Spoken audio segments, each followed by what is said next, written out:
మెదక్ జిల్లా వెల్దుర్తి మండలం మంగల్పర్తి చౌరస్తా వద్ద భారతీయ జనతా పార్టీ నాయకులు సంబరాలు నిర్వహించారు.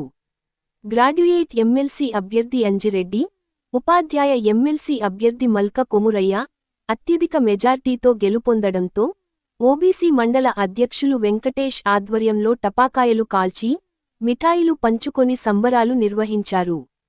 రాబోవు రోజుల్లో తెలంగాణ రాష్ట్రంలో బీజేపీ అధికారంలోకి వస్తుందని ధీమా వ్యక్తం చేశారు. ఇద్దరు ఎమ్మెల్సీ అభ్యర్థులను గెలిపించిన ఓటర్లకు కృతజ్ఞతలు తెలిపారు. ఈ కార్యక్రమంలో మండల ప్రధాన కార్యదర్శి మల్లేష్, మండల్ నాయకులు గణేష్, పెంటగౌడ్, భాస్కర్, భూపతి, స్వామి, రమేష్, భాను, కార్యకర్తలు పాల్గొన్నారు.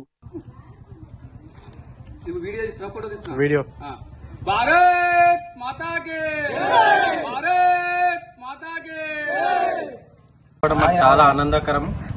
ప్రతి ఒక్క గ్రాడ్యుయేట్ కి ఓటేసిన ప్రతి ఒక్క గ్రాడ్యుయేట్ కి మాకు అందరికీ ధన్యవాదాలు తెలుపుకుంటున్నాం. ఇందుకు కష్టపడ్డ కార్యకర్తలందరికీ మా హృదయపూర్వక ధన్యవాదాలు. రాబోయే కాలంలో కూడా మన భారతీయ జనతా పార్టీ అధికారం తెచ్చే విధంగా మనం అందరం కలిసికట్టుగా పనిచేయాలి. లోకల్ బాడీ ఎలక్షన్లు కానీ, ఎంపీటీసీలు కానీ, సర్పంచ్ గారికి గెలవడానికి మనం అందరం కృషి చేయాలి. మరి ఒకసారి అందరికీ నా యొక్క ధన్యవాదాలు.